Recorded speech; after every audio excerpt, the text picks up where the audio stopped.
Student, स्वागत है आपका हमारे यूट्यूब चैनल में। तो आज हम लोग सबसे महत्वपूर्ण प्रश्नों करने वाले हैं। आज का जो क्लास है आपके लिए बहुत ज्यादा महत्वपूर्ण है, क्योंकि ये क्वेश्चन बहुत ज्यादा महत्वपूर्ण है। इससे आप कॉम्पिटेटिव एग्जाम में इस तरह क्वेश्चन आते हैं और आपके बोर्ड में भी बहुत ज्यादा इसमें से प्रश्न आते हैं, ठीक ना। और आप आगे क्लास में भी जाएंगे तो उसमें भी प्रश्न बहुत ज्यादा आपके लिए हेल्पफुल होगा, ठीक ना। चलिए वीडियो को स्टार्ट करते हैं और आपको एकदम बारीकी से समझाते हैं, एकदम डीपली इस क्वेश्चन को हम समझाते हैं। एक और है कि एक कोई नाव है जिसकी शांत जल में चाल 15 किलोमीटर प्रति घंटा है, ठीक ना। धारा की दिशा में पहले अभी आप इसको पढ़ लीजिए तो समझाता है, ठीक ना। धारा की दिशा में 30 किलोमीटर जाने और फिर वापस आने में पुनः आने में कुल समय 4 घंटे 30 मिनट लगता है। धारा की चाल ज्ञात कीजिए। समझिए, ध्यान समझिएगा, यहाँ समझिएगा।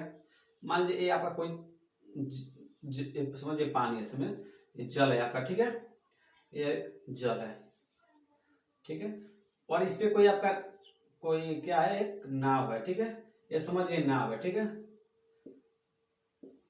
अब देखिए इस प्रश्न को ध्यान समझिएगा, ध्यान से कर रहा है। एक नाव जिसकी शांत जल में चाल कितनी है, 15 किलोमीटर प्रति घंटा है, ठीक ना। ठीक है, तो पहले इसको किससे करेंगे, पहले आपको यहाँ पर लिखना है हल और सॉल्व कैसे कौन से बताते हैं, ठीक है। आपसे पूछा क्या है, पूछा है कि धारा की चाल ज्ञात कीजिए। धारा की चाल आपको ज्ञात करना है। तो आपकी धारा की चाल तो आपको पता नहीं है, तो आपको पहले मान लेना है कि माना धारा की चाल x किलोमीटर प्रति घंटा। लिखिएगा यहाँ पर माना धारा की चाल बराबर x किलोमीटर प्रति घंटा, ठीक है ना। आप यही आपको पूछ रहा था तो आपने क्या किया, मान लिया। अब क्या करना है, अब आपको ध्यान से देखना है। क्या है कि यहाँ देखिएगा जिसकी शांत जल में चाल 15 किलोमीटर घंटा है, ठीक ना। तो शांत जल में चाल से कितनी है, तो लिखिए यहाँ पर शांत नाव की, लिखिएगा नाव की शांत जल में चाल कितना दिया है, 15 किलोमीटर प्रति घंटा, ठीक है। ध्यान समझिएगा इसको प्रश्न, ठीक है, बहुत ज्यादा महत्वपूर्ण है, ठीक है। शांत जल में चाल 15 किलोमीटर घंटा कह रहा है। धारा की दिशा, अब आप इतना समझना है कि धारा की दिशा का मतलब क्या होता है, धारा की दिशा का यहाँ पर मतलब क्या है। तो देखो समझिएगा, मान लीजिए जल है और जल पे एक नाव है, ठीक ना। और नाई पे कोई, मान लीजिए कोई नाई बैठा है, ठीक है, ठीक है, एक नाई कोई बैठा है, ठीक है। और देखिए धारा, समझिएगा यहाँ पर धारा जैसे मान लीजिए इस दिशा में बह रही है, धारा इस दिशा में बह रही है, तो नाव भी किस दिशा में जा रही है, इसी दिशा में जा रही है। समझ रहे हैं ना। यहाँ पर जो नाई बैठा है, इस पर जो नाव है, ये धारा यदि इस दिशा में बह रही है तो ये नाव भी है इसी दिशा में भी जा रहा है। तो आप खुद समझिएगा, एक तो इसका जल का भी कुछ चाल होगा, यहाँ पर धारा का भी कुछ चाल होगा, ठीक है। धारा भी कुछ इसको सपोर्ट करती हुई चाल होती है और इसका नाव का भी चाल कुछ होगा, ठीक है। तो दोनों चाल क्या जुड़ रहे हैं आपस में।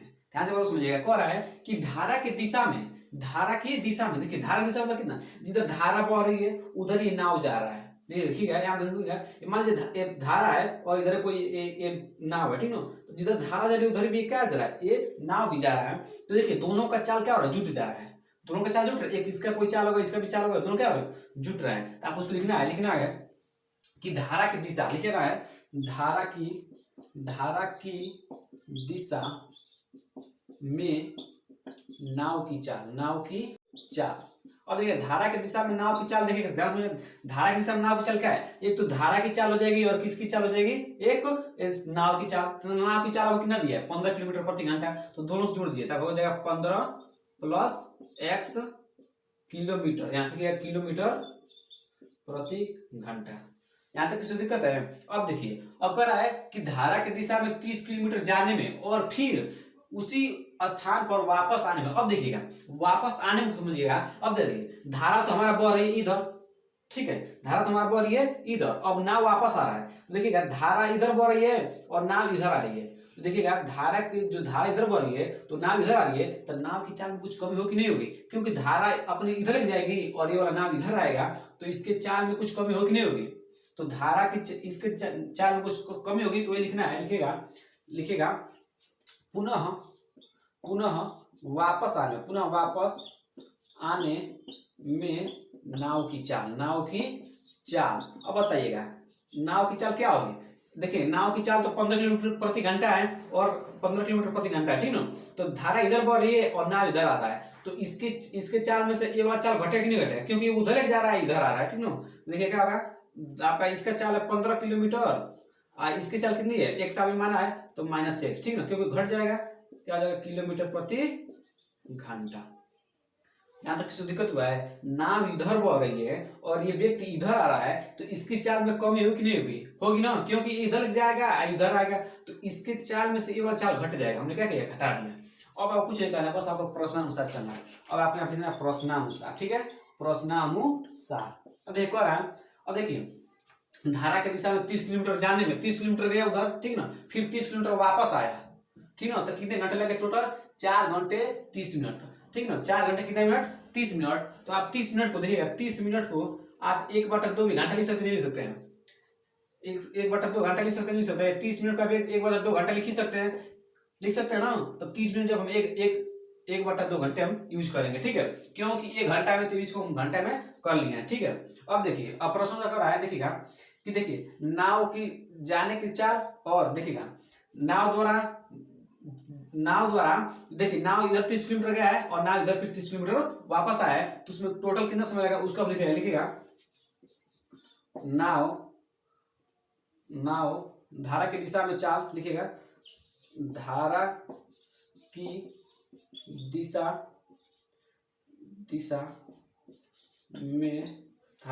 में लगा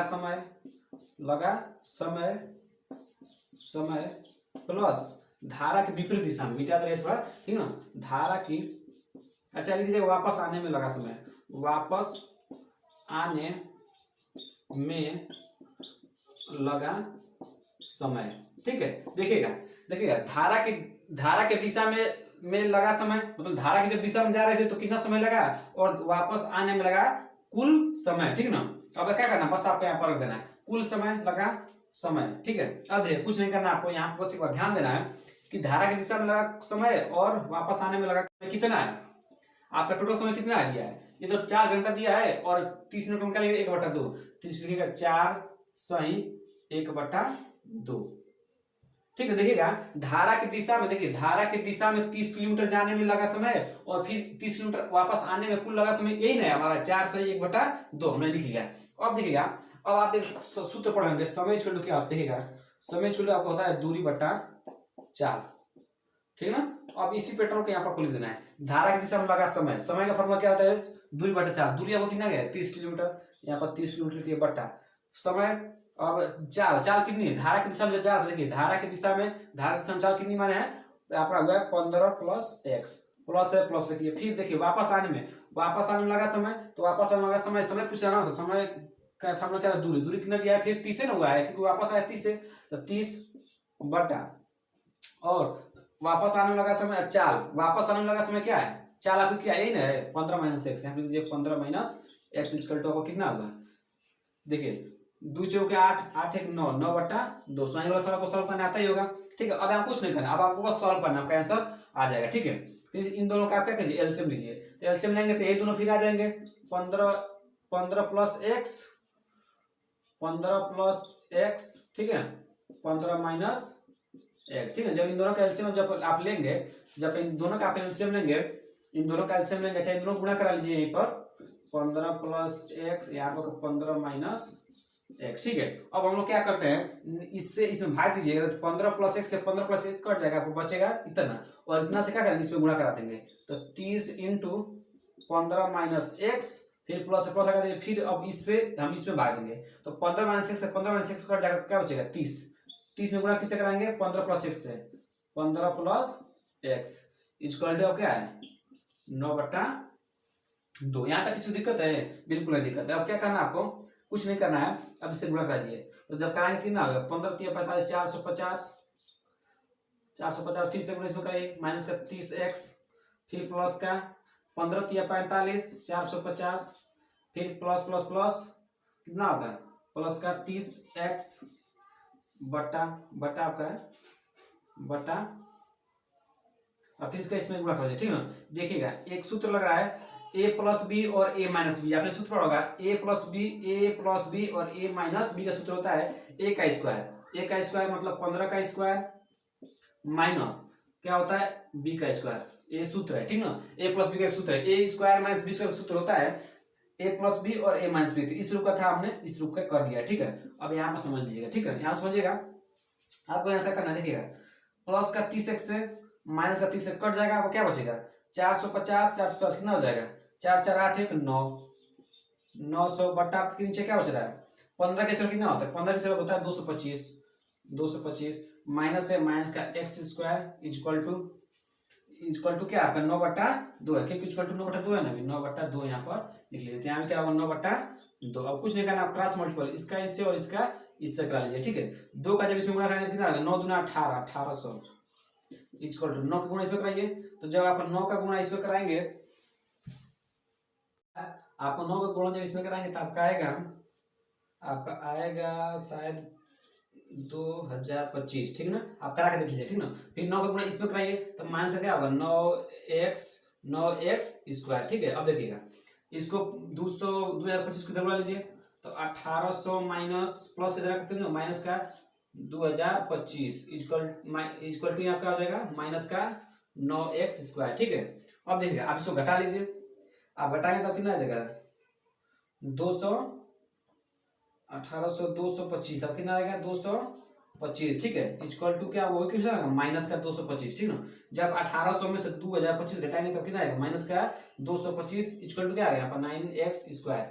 माइनस से माइनस कैंसिल, 9 इधर किस में गुणा में जाएगा, किस में जाएगा भाग में, तो 225/9 इक्वल टू x स्क्वायर, ठीक है। यहाँ पे देख लीजिएगा थोड़ा, यहाँ पे देख लीजिएगा, यहाँ पर देखिएगा 9 से जब इसमें भाग देंगे तो 9 दूना 18 और कितना बच गया 9 का 9 18 18 4 यहाँ का 45 आपका 25 बार में, ठीक ना। इक्वल टू क्या हो जाएगा x स्क्वायर।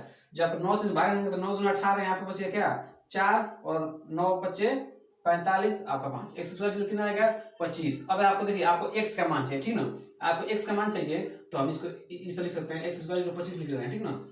या करके आप इसको भी लिख सकते हैं, स्क्वायर को में आए इसको उधर ले जाए, ठीक है। यहाँ तक किसी दिक्कत नहीं हुआ है, बिल्कुल नहीं होगा। अब आपको x का मान चाहिए तो इस तरह का क्वेश्चन आपको बता दिए हम, ठीक है ना। क्या करते हैं जब भी स्क्वायर उधर जाता है बराबर उधर जाएगा तो इसके ऊपर क्या चलता है एक वर्गमूल लग जाता है, मतलब रूट का चिन्ह लग जाता है, ठीक ना। और प्लस माइनस होता है, x वैल्यू होगा √25 प्लस और माइनस, तो x वैल्यू क्या होगा प्लस माइनस 5, क्योंकि 5 का वर्गमूल क्या होता है प्लस माइनस 5, ठीक ना। तो ये आपका आंसर हो गया, ठीक है। क्या हो गया आंसर हो गया। आपको लिखना है अतः लिख दीजिए, आप लोग लिख दीजिएगा अतः धारा की चाल 5 किलोमीटर प्रति घंटा लिख लीजिए, आप लोग खुद लिख लीजिएगा, यहाँ जगह नहीं है इसलिए नहीं पढ़ रहे हैं कि अतः धारा की चाल 5 किलोमीटर प्रति घंटा है, ठीक ना। एक बार क्या एक बार रिकैप कराते हैं। कह रहा था कि एक नाव जिसकी शांत जल में चाल 15 किलोमीटर घंटा है, एक नाव है, जो नाव है शांत जल में कितनी चाल है इसकी 15 किलोमीटर प्रति घंटा है। धारा की दिशा बता है कि जिधर धारा बह रही है उधर नाव जा रही है, ठीक है। जिधर धारा इस तरह बह रही है उधर भी नाव जा रही है, तो धारा की चाल और इसकी चाल क्या एड होगी नहीं होगी, क्योंकि दोनों चाल एड होगी। तब लिख लिया है यहाँ क्या लिखा है कि धारा की दिशा में नाव की चाल, मतलब धारा जिधर धारा बह रही है उधर नाव की चाल कितनी है 15, इसका 15 है, इसका x माने थे, x माने है 15 + x, ठीक ना। अब धारा के विपरीत मतलब वापस आने मतलब क्या धारा तो इधर ही बह रही है, ये नहीं कि नाव जब इधर ही आएगी तो धारा इधर आएगी, नहीं ऐसा नहीं। धारा जब इधर बह रही है, ठीक है, इधर ही बहेगी तो ये वापस आएगा। आप देखिए ये देखिएगा धारा बह रही इधर ये आ रहा है पीछे, देखिए धारा बह रही इधर ये आ रहा है पीछे, तो ये इसको धारा उधर ले जाने की कोशिश करेगी, ठीक है। तो क्या करेगी इसको इस नाव की चाल में से इस चाल को क्या करेंगे माइनस करना पड़ेगा, तो हमने क्या कर दिया माइनस कर दिया। उसके बाद क्या हुआ है कि धारा के दिशा में लगा कुल समय और वापस आने में लगा कुल समय, इसका कितना लगा है 4 घंटा 30 मिनट। हमने 30 मिनट को 1/2 लिख लिया है, इसको इस तरह लिया, इसको सॉल्व किया 4 × 8 है 9। उसके बाद इसको सॉल्व किए, लगा समय का सूत्र क्या होता है दूरी बटा चाल, दूरी धारा की दिशा में जाने में कितना दूरी तय करा 30 किलोमीटर, 30 किलोमीटर लिख लिया। चाल कितनी है धारा की दिशा में चाल 15 + x है, इसको रखा हमने सॉल्व किया, आपका आंसर आ गया, ठीक ना। चलिए